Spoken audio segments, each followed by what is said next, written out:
Chris Blair, general manager. Blair. He just shook his head. Wait a minute. You don't agree with me? I don't even want to go there again. Well, listen, you're my marriage counselor, Blair. That's why I brought you in for this, buddy. Does the father pay for it the second time around? No, the first husband probably pays for it the second time around. Yeah. There you go. There you go. Okay, that's a nice answer. Probably get off the hook, so he's probably more than happy to throw a little that way, you know? That's true. All right, Freak Nation. Worldwide Technology Raceway President Chris Blair, friend of the Freak Nation for many, many years, joining us here in the Freak Nation. We've been talking about this big old race for quite a long time now. And Blair, it's upon us. 2 weeks from now, you're going to have your first NASCAR Cup race within the walls of Worldwide Technology Raceway. Are you and your staff ready for this damn thing? Well, they've been working around the clock, really since September the 15th when we made the announcement. We had to keep it secret for most of our staff up until that time. And then, since that point, everybody's been all in, working around the clock. Just today, I think there was about 30 people here working on various projects around the racetrack. Even Curtis Francois, the track owner, was out mowing the back 40. Him and his son were on tractors mowing some of the grass out here, just getting things ready. So, we're all in, we're all excited, and we're finally able to check that box. Now we're the only track on the planet that hosts NASCAR, IndyCar, and NHRA. So it's a pretty big statement right now. Holy cow. Yeah, think about that. Right. Potentially you could do so at Charlotte, but IndyCars haven't been at Charlotte for a long time. Vegas, IndyCars are not going back there. Wow, that is tremendous. I mean, that's something that needs to be promoted throughout all of social media and beyond is look at the facility that you guys have. You are able to host the 3 fastest motorsports on the planet. I mean, that's amazing. Yeah, plus one of the coolest, we also have Formula Drift here. And, those guys. So we have that and lots of good stuff going on. Now, I've seen you guys with all your social posts. You've been all around the city, whether it's baseball games or down at the convention center, or you guys have been busy promoting this. Is the city getting it? Are they understanding that things are going to blow up in a couple of weeks when you have the circus coming to town? Based on the number of people who are suddenly crawling out of the woodwork that are our friends and asking for tickets, pretty good job at it. It's that's one of the things that Curtis Curtis Francois, the track owner, and we talked about early on is we wanted complete saturation. We wanted to make sure that even if we were at a point where we know we're going to sell out, which is where we're at now, we're still pounding hard. We want everybody to know the race is coming. We want to make a big deal out of it. And one of the main things we're trying to emphasize right now that this is a multi-year deal, and we want the fans to keep coming back and support this event so we can keep it going. Okay, good point. What you just said, a couple things you just said right there.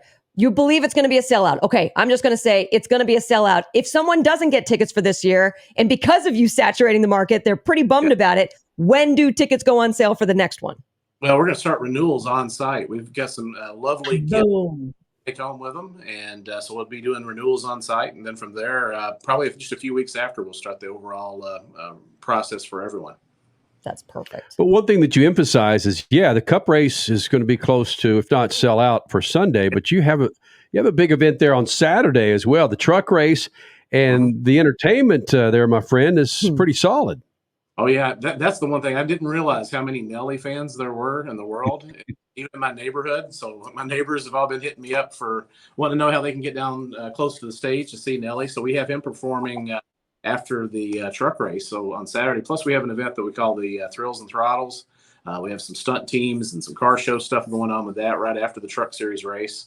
And then when we roll into Sunday, we've got a great lineup. If you're a country music fan, with Alexandra Kay, Jimmy Allen, Cole Swindell, and then post race we have Cameron Marlowe and Old Dominion. So what we're trying to do is just encourage people to make a day out of it and give them something a little extra. And the great thing about that is it's free with your race ticket. We're not charging you extra for the music acts. This is add-ons that we threw in after the fact, just because we want to create a festival. And the folks at Worldwide Technology, they're calling it the Confluence Music Festival, and they're behind it 100%. We've got 30 music acts, 5 stages.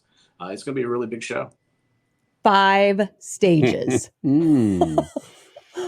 Yeah. Oh, wow. You're gonna have Rocket Man out there. What TMS they had out there this weekend? Rocket Man, you're gonna have him.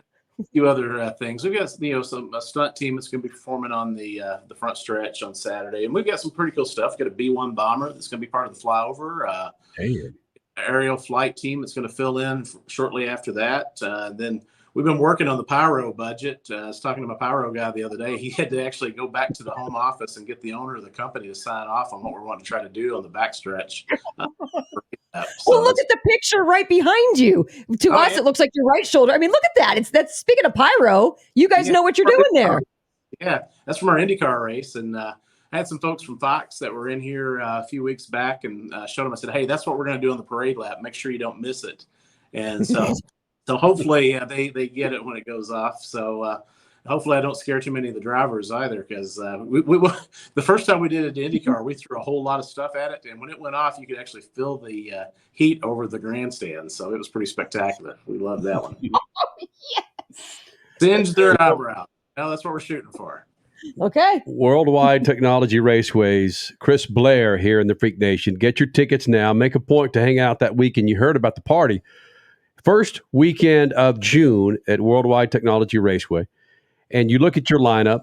You've been breaking news all over the place for the last couple of weeks about who's gonna drive the first real Cup car on the track. That's still set, right? Richard Petty's going to be jumping in that thing? Yes, on Friday, June 3rd, Bommarito Automotive Group presents Richard Petty Appreciation Day. We've got a proclamation naming it Richard Petty Day from one of the states that is around here. So we got to keep that a little bit of a secret. But it's going to be a big deal. Richard came into town a few months back and really helped us with some of our promotional efforts. And we wanted to do something special. For me, growing up as a kid, Richard Petty was like God to me. And having Richard, being part of this event, it kind of checks the box for me. He hasn't raced in 30 years, but have Richard going around the racetrack here to signal the start of this thing, it's going to be pretty special for all of us. You travel quite a bit promoting your racetrack. Who pays for this budget, man? I mean, you're probably going to be in someplace, Iowa tomorrow, and then Canada on Tuesday, then Mexico on Wednesday. Man, hell of a travel budget there, buddy. Well, hoping to slow down. I have to take the cheapest flights. I take the red eyes.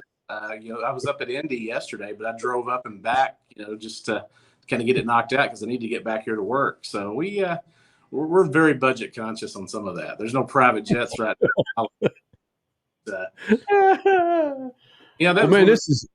Go ahead. Well, that's one of the deals with Curtis. When we started working on all this, I told him, I said, I love going to races. I said, when I go on vacation, I go to racetracks. I said, so for me, getting out and going promoting, I said, that's how we learn things. That's how we make these connections. And for me, that's my racing family. I'm like in Indy, just all the friends that I see, I go visit people that live around the neighborhoods there. And no matter where I go, I've been in this business way too long. And, just the connections you make and being able to get out and see those folks, for me, that's what I love the most about racing, and getting to do that while we're promoting. That's what it's all about. I agree. Now, real quick, before we let you go, I know you got to get going because speaking of promotion, you got a lot to do. You're in the office right now, right? I know he is. Look at that. Office. Yeah. Hey, it's only 10:21 here. So it's about normal today. But we've got to give, obviously, this first weekend at WWTR, we've got to give it its fair shake. And then after that, will you be campaigning? Because a lot of fans on social media are getting a little antsy about this All-Star race. Will you campaign to get your track in the mix for the All-Star race, NASCAR's All-Star race? I want to deliver the show that we have, and our show is going to be pretty exciting. And we just want to build something that is consistent and long-term here, build some date equity. And I'm not going to get too greedy. I think we've got a great lineup with everything that we have, whether the IndyCar, NHRA, all the other stuff we have going on, and we're just going to build a great event that everybody can count on every June. That's our goal. Okay. You and I were talking about this, and I was fascinated how you checked with every weather personnel in the St. Louis area about what's the driest day of the year. And this is true, right? And it's not necessarily when your race date is, but tell me, give me some background on what you discovered what the driest day is in the St. Louis area. Well, we actually found the best weather dates are late September. That's one reason that when the NHRA is the date that it's on, is we've have some pretty good date equity with that one. The only time we've had bad weather at NHRA was the years that NHRA asked us to move to accommodate something else that was going on, and then we had some weather issues. The years that it's been on our date, the date that we've learned to grow with, we've had great weather. And that was one of the things when we were analyzing this event. We went to all of different weather sources and started taking a look. There was like 2 weekend options that we could really look at. And this particular weekend of June, the first weekend of June, is 10 times better than the other option that we had. So that's what we can go with. You got to gamble a little bit on the weather, and we want to try to place a safe bet if we could. It's badass. What time you getting to bed tonight, man? Oh, well, I'm going to watch my old buddy Tom Mintz on here. I don't know if you know, 25 years ago, actually 27 years ago, my first event working for SRO Motorsports, that's promoting director of Monster Jam, and Tom was there in the Monster Patrol truck that Paul Schaefer owned.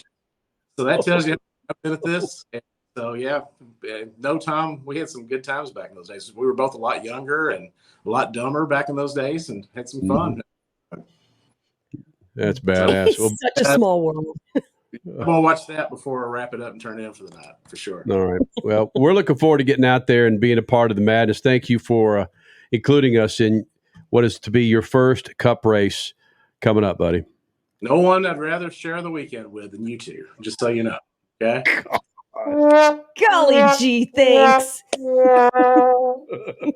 First time in a lifetime. Hey, look, you need to stroke me a little bit more to be able to ride on our freaking pontoon boat out there on our lake. I mean, we've got all Only the best get that all of your personnel riding out here with us, except for Chris Blair. Okay.